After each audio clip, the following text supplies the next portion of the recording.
Hey guys, good to have you along on a sure thing for the preview of midweek racing in Cape Town. On Wednesday, we're at Hollywoodbets Kenilworth. There's 9 races on the card and the first gets underway at 12:40.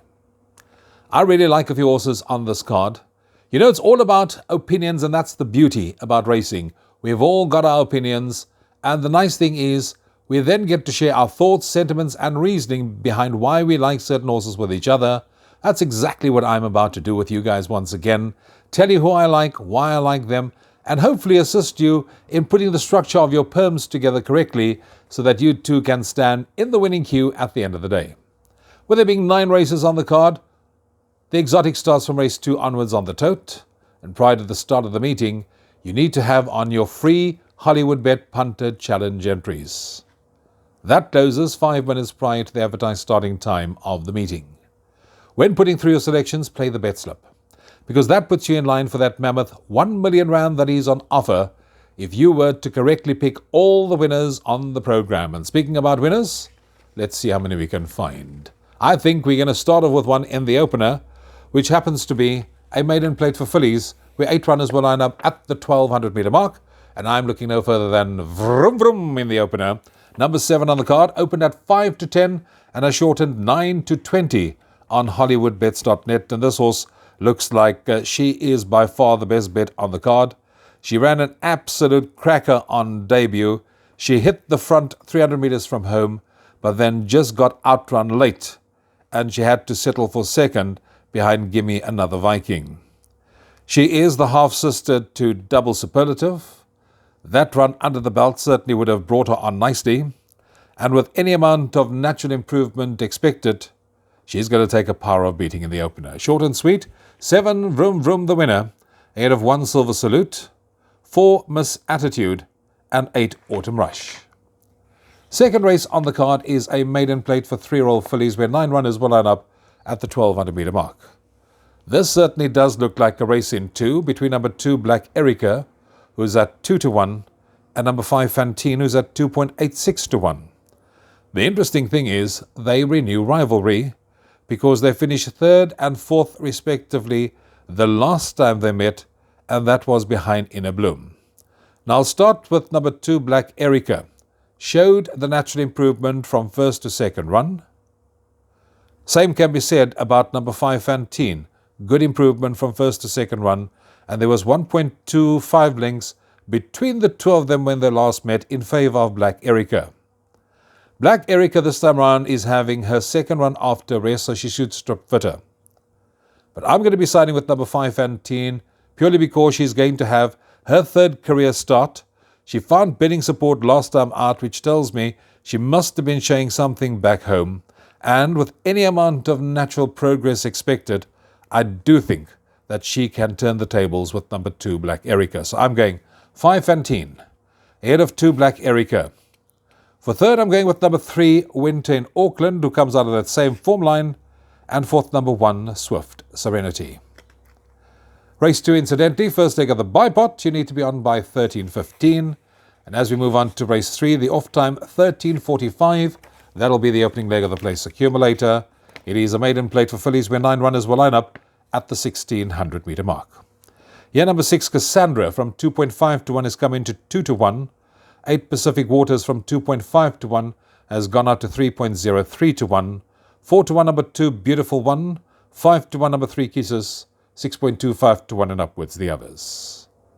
Cassandra, from the red hot stable of Glenn Cotson. Richard Fourie gets the ride.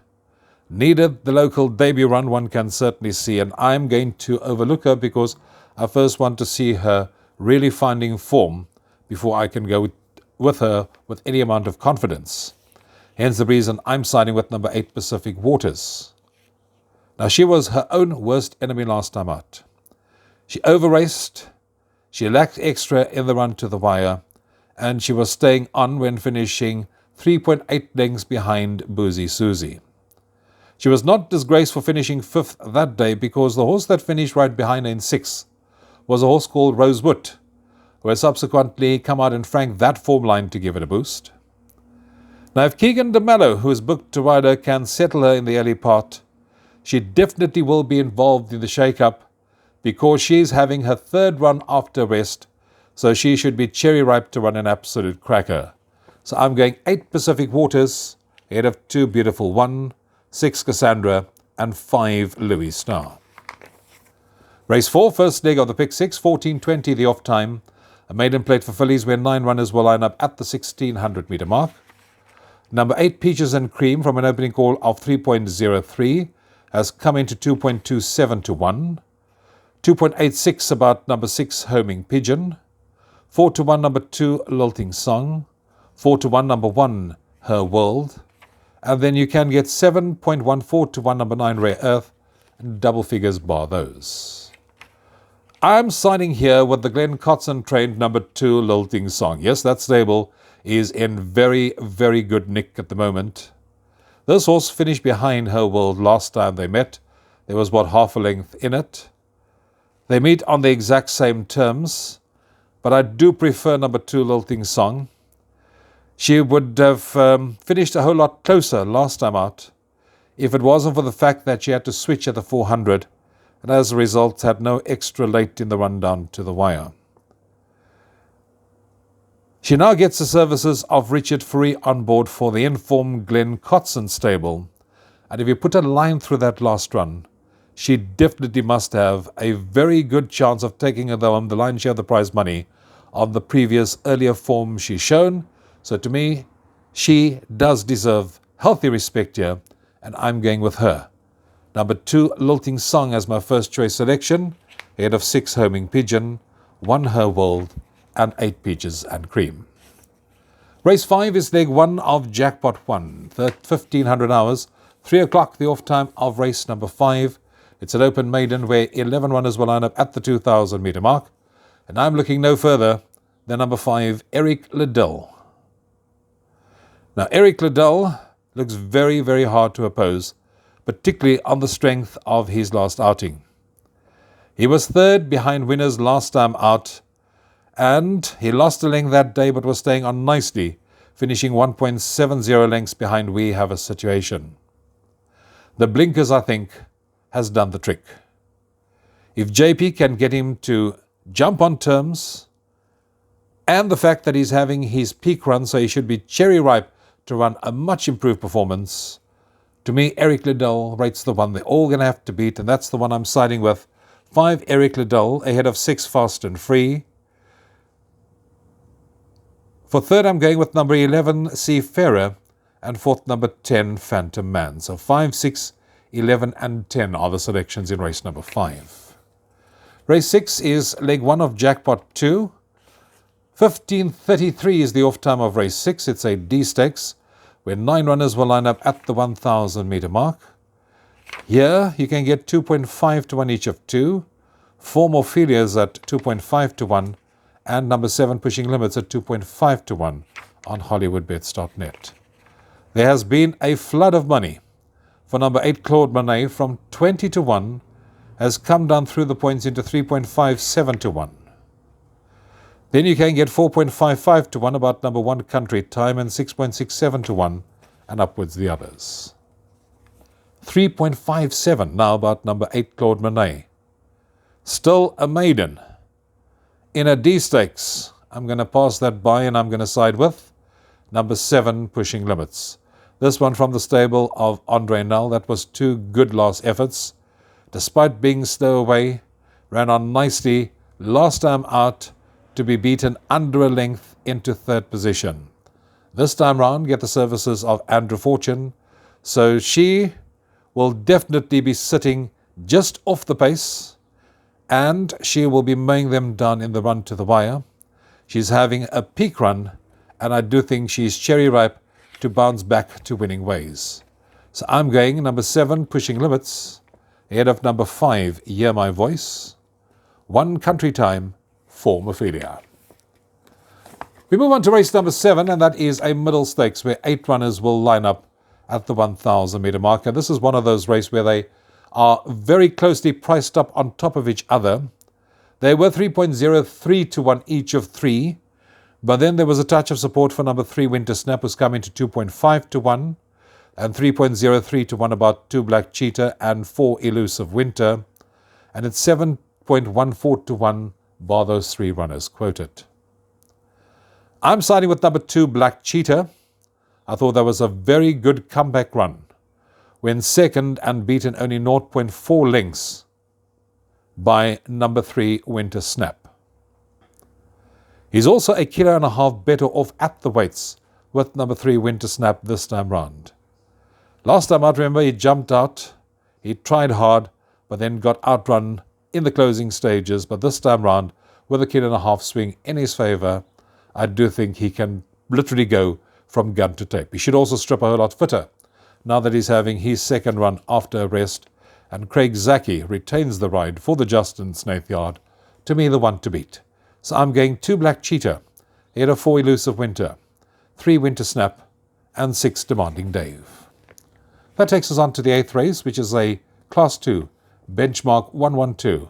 8 runners to line up at the 1500 metre mark, and here I'm looking no further than number 2, Legal Counsel.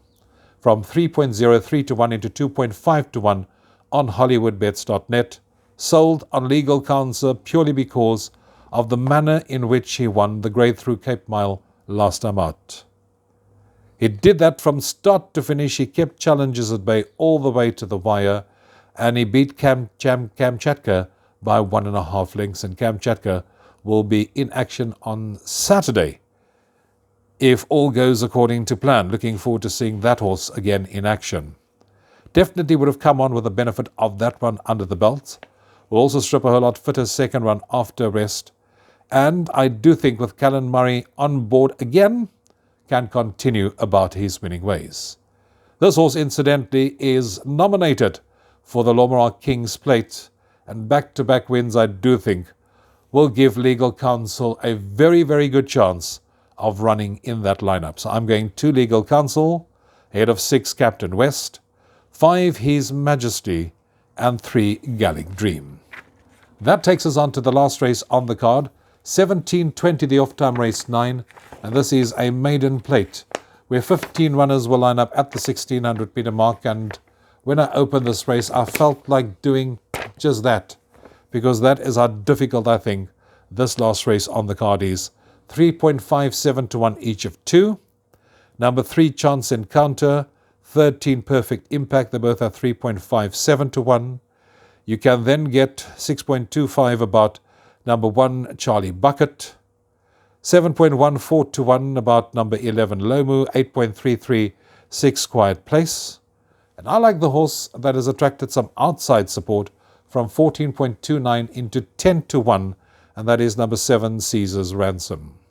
This one from the Pit and Albert Steinyard now gets the services of Richard Free.